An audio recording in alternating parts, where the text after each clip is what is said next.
اسلام کی روشنی میں پہلا قدم۔ جب حضرت خالد بن ولید رضی اللہ عنہ نے اسلام قبول کیا تو یہ ایک عظیم فتح تھی، نہ صرف مدینہ کے مسلمانوں کے لیے بلکہ خود اسلام کے پھیلاؤ کے لیے بھی۔ ان کا اسلام لانا دشمنوں کے دلوں پر ایسا اثر چھوڑ گیا جیسے شمشیر قاطع کا وار۔ یہ وہ وقت تھا جب قریش کے بڑے بڑے سردار اسلام کے خلاف اپنی آخری کوششیں کر رہے تھے، اور ایسے میں خالد جیسے عظیم جنگجو کا اسلام میں شامل ہونا گویا حق کی تائید تھی۔ حضرت خالد رضی اللہ عنہ نے رسول اللہ کے سامنے حاضری دے کر کلمہ پڑھا، اپنے ان کی پیشانی پر ہاتھ رکھا اور فرمایا، الحمدللہ، اللہ نے تمہیں ہدایت دی۔ اے خالد، میں نے تمہارے بارے میں نیک گمان رکھا تھا کہ تم جیسا شخص حق سے غافل نہیں رہ سکتا۔ یہ الفاظ خالد کے دل میں اتر گئے۔ ایک عجیب سا سکون، ایک نئی روح اور ایک نیا جذبہ ان کے وجود میں سرایت کر گیا۔ سیدنا خالد رضی اللہ عنہ کی شخصیت میں تبدیلی۔ اسلام نے حضرت خالد رضی اللہ عنہ کی زندگی کو مکمل طور پر بدل دیا۔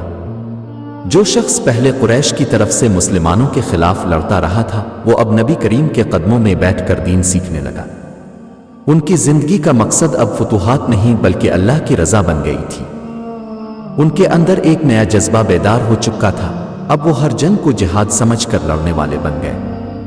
وہ شخص جو الفاحد میں مسلمانوں کے خلاف صفیں توڑنے والا تھا، اب بدر اور احد کے غازیوں کے ساتھ کندھے سے کندھا ملا کر دشمنان دین کے خلاف لڑنے والا سپاہی بن چکا تھا۔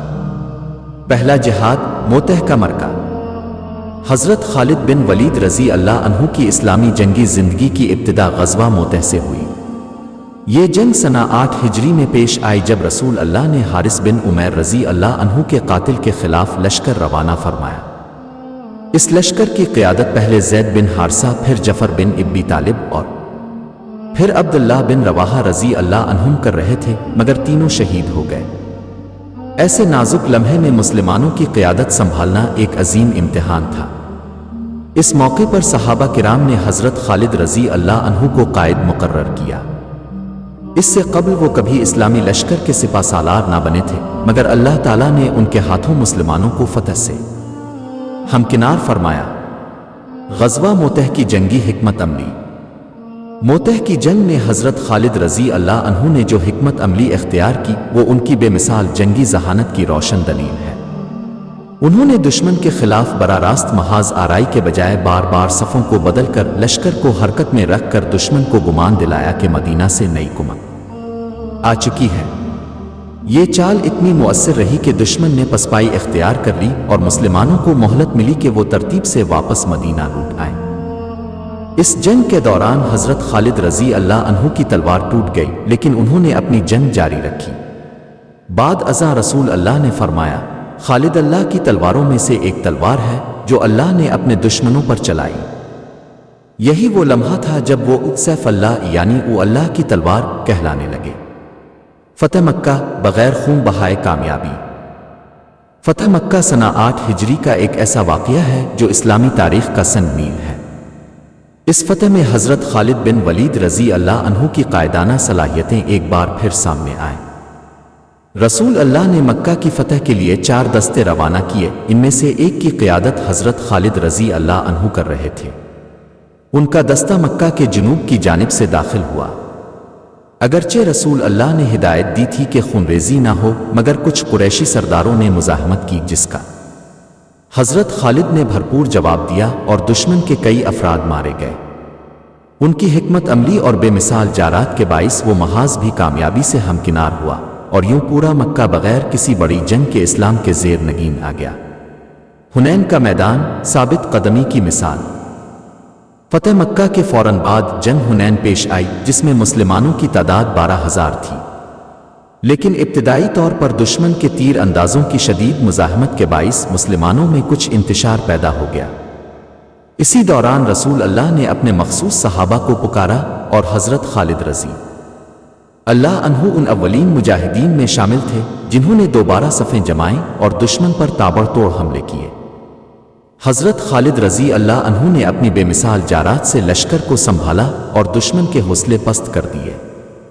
اس جنگ میں انہوں نے متعدد زخم کھائے، حتیٰ کہ ان کے جسم پر 9 تلواروں کے زخم آئے، مگر وہ مسلسل لڑتے رہے۔ ان کی یہی ثابت قدمی مسلمانوں کے لیے حوصلہ بنی اور بالآخر حنین بھی فتح ہوا۔ طائف کا محاصرہ۔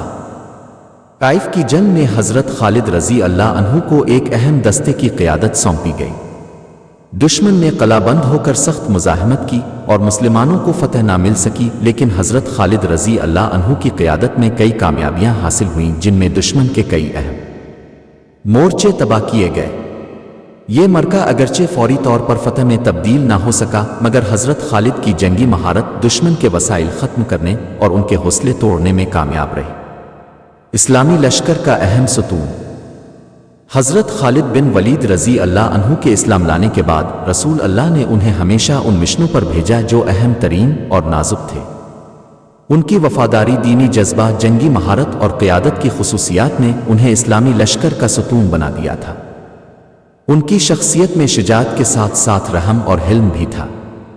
وہ دشمن پر تلوار چلانے سے قبل اسلام کی دعوت دینا نہیں بھولتے تھے۔ ان کے مقاصد میں صرف زمین فتح کرنا نہیں بلکہ دل جیتنا بھی شامل ہوتا تھا۔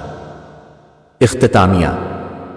اس قسط میں ہم نے حضرت خالد بن ولید رضی اللہ عنہ کی اسلام میں شمولیت کے بعد کی ابتدائی خدمات اور جنگی کارناموں کا جائزہ لیا۔ ان کے قبول اسلام سے لے کر موتہ فتح مکہ، حنین اور طائف تک کا سفر ہمیں بتاتا ہے کہ کیسے ایک سابقہ دشمن اسلام کا سچا وفادار اور فاہم عالم بن جاتا ہے۔ اگلی قسط میں ہم حضرت خالد بن ولید رضی اللہ عنہ کی خلافت، ابوبکر رضی اللہ عنہ کے دور میں جنگی فتوحات اور ان کے شام و عراق کی سرزمین پر عظیم مارکوں پر بات کریں گے۔